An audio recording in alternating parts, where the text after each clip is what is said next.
Hi, and welcome to this week's Walk the Wu Wei.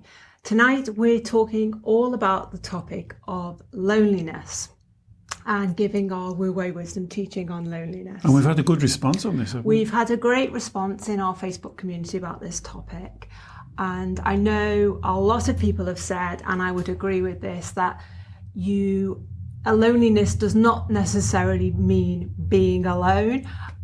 You can be, or you can have the emotion of loneliness when you're surrounded by people, whether that's friends, family, colleagues, all day long, but you can be still the loneliest person in the room.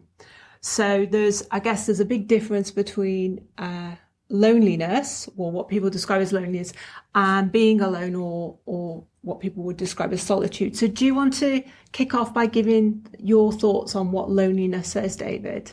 Well, I think you have to go back to the Wu Wei kind of technique. The Wu Wei technique is when you say, I feel lonely, are you describing a feeling or are you describing a thought or a belief? So remember, you have to separate your feelings from your thoughts and beliefs. Most people will say, I feel lonely. So they're describing a physical feeling. Okay. So I guess that's an uncomfortableness. That's an uncomfortable feeling. So it's a red light feeling. It's a red light feeling. Okay. And that's exactly what I was going to say. If you stop saying, I feel lonely, and just say, I'm encountering a red light feeling, that allows you then to ask the subsequent question is, what am I thinking, or what do I believe that's created that feeling? Okay, so loneliness is, it's a state of mind. Yes. It's a state of mind. Yes. Okay, so but what actually causes it for most people, would you say? Well, it can be very many reasons, as you saw as in the group. I would say that loneliness is nearly always about that you've lost connection with yourself. You're looking outside, you're looking externally for something that only you can create internally. So I would always say, look there first, rather than looking for validation, rather than looking to think that friends or other people can make you feel better, give you green lights. Look at that for yourself. So I would say that if you call it a red light, and then say what created that, and then go to that belief. So the belief could be something along the lines of, well, I've got no friends. I have no friends at all. And so my next question is why? And then we're on the golden thread question then. Why haven't you got any friends? Well, people don't like me. Why don't they like you? So you go on the golden thread. So once you can do that separation from your feelings to your thoughts and your beliefs, then you'll get to the real reason. Now, as you've seen in the group, actually, there is a multitude of reasons. Lots of people have got different reasons, and it's all classed under this, I feel lonely. Yeah, or I don't want to be alone. And I guess it's thinking. And then I would ask, why don't you want to be alone? I know a lot of people who just want to keep themselves busy, spend time with people all the time.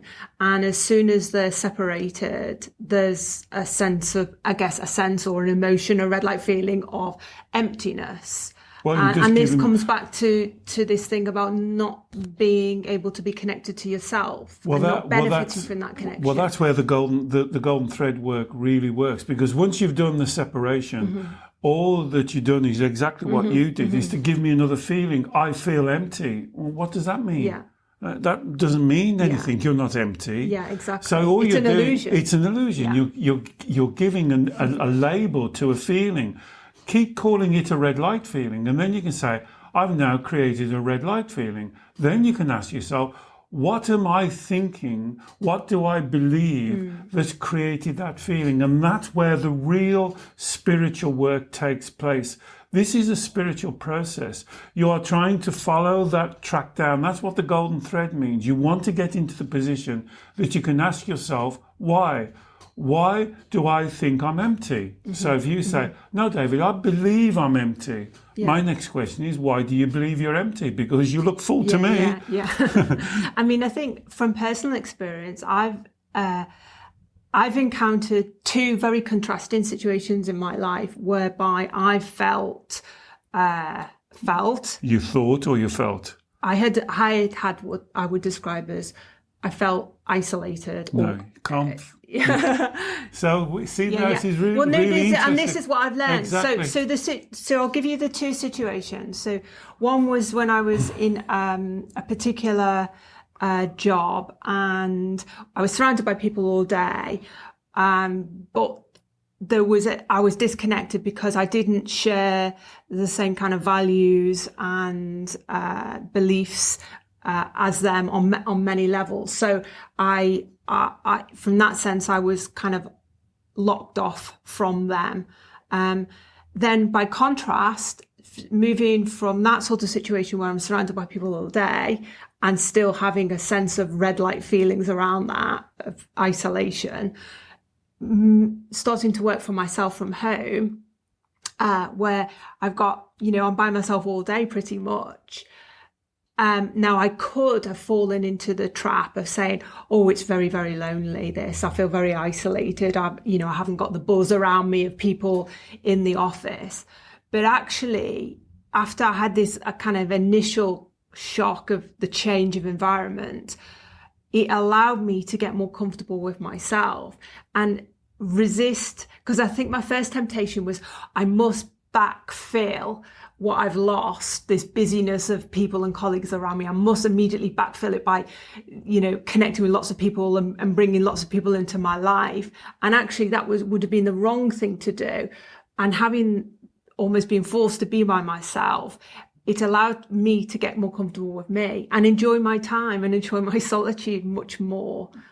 Well, I think that when you do this work correctly, and when you say something like that I hear a lot, I feel isolated. There's no feeling called isolated. Yeah. So stop using that word. Stop using I feel, and just call it I have created a red light. And then you can go to I believe I'm isolated. I think so. Remember, I believe, I think, I choose.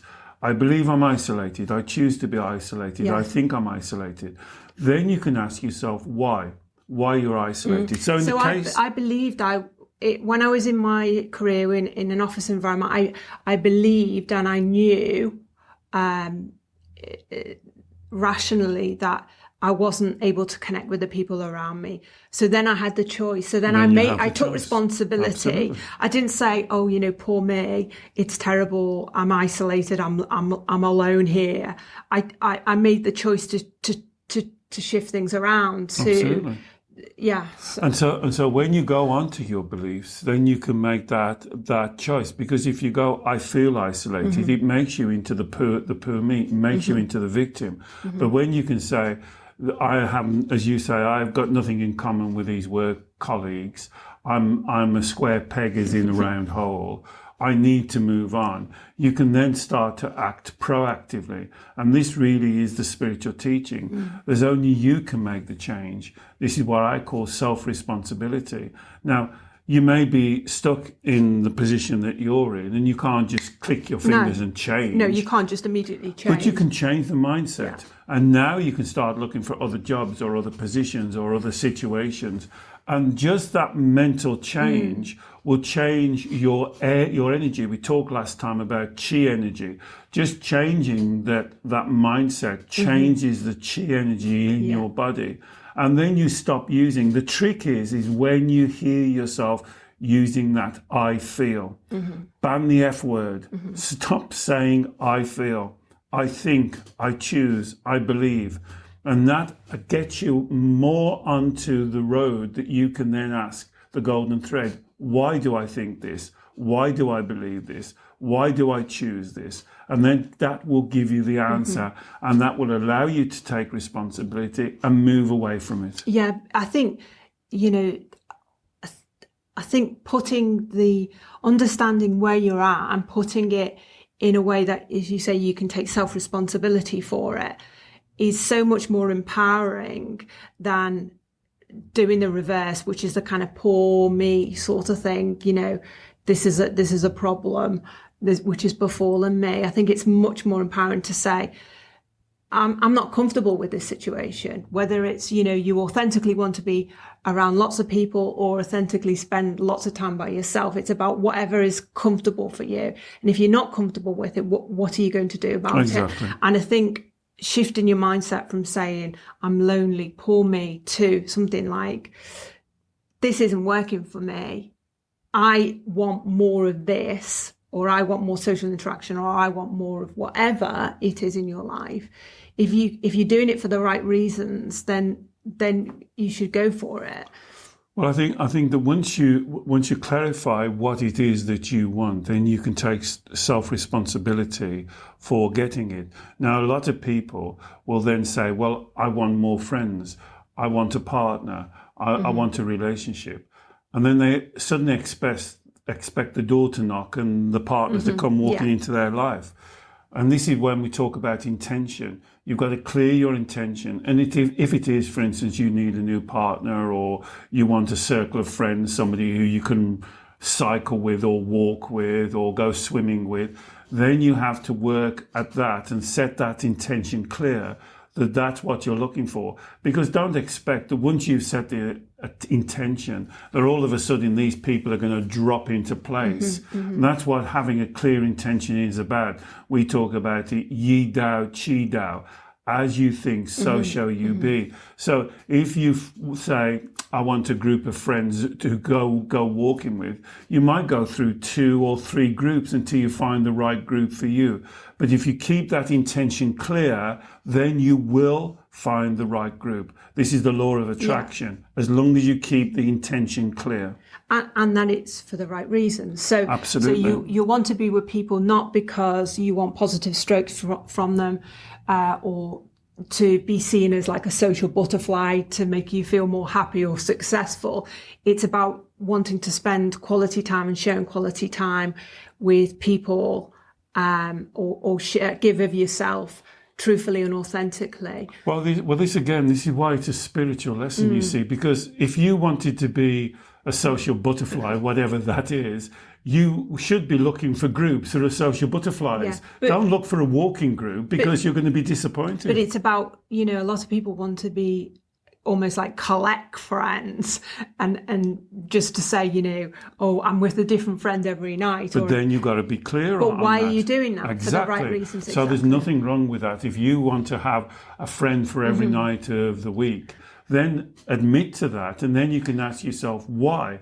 Why do I need a friend every night of the week? Why do I need to make my life busy so I've got no free time? Why do I need this?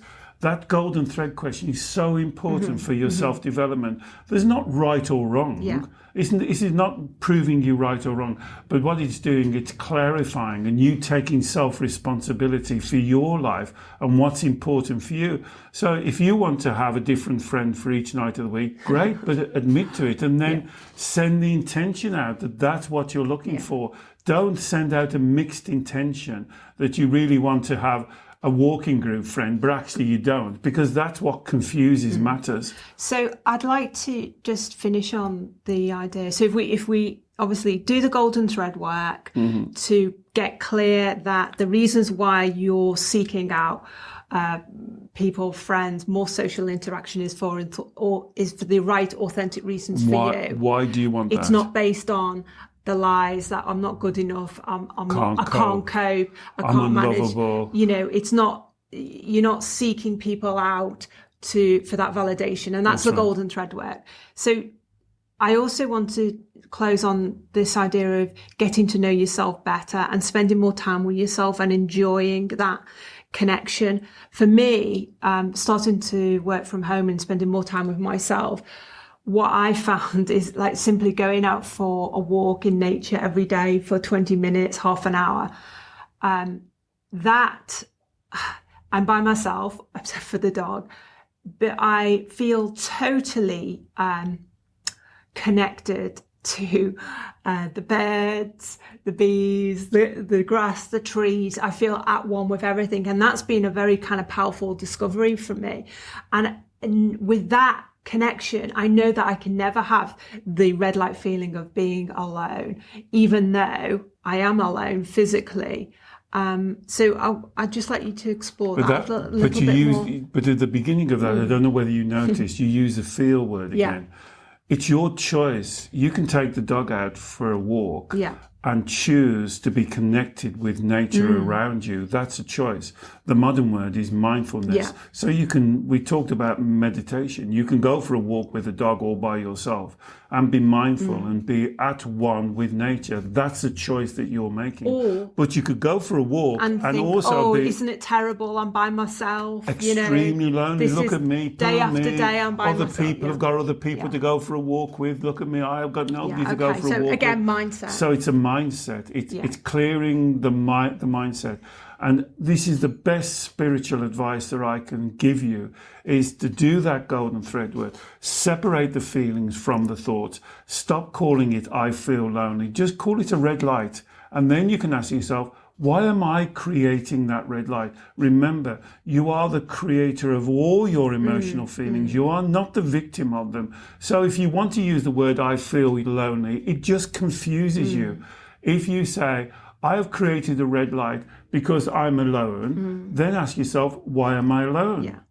And then answer that question. Well, I've got no friends. Why haven't you got friends? Well, nobody likes me. Why doesn't anybody like? And then you can ask the question, and it will always come down to the three lies. I'm not good enough. I can't cope. I'm unlovable. So from the negative emotion, which we label as loneliness, isolation, actually, there's a great spiritual lesson to be learned. A massive spiritual lesson, because if you can do that, you have to come to peace with yourself. You have to find that love for you. You have to direct chi energy. We talked about chi energy. Remember, it has to go through you first and then out.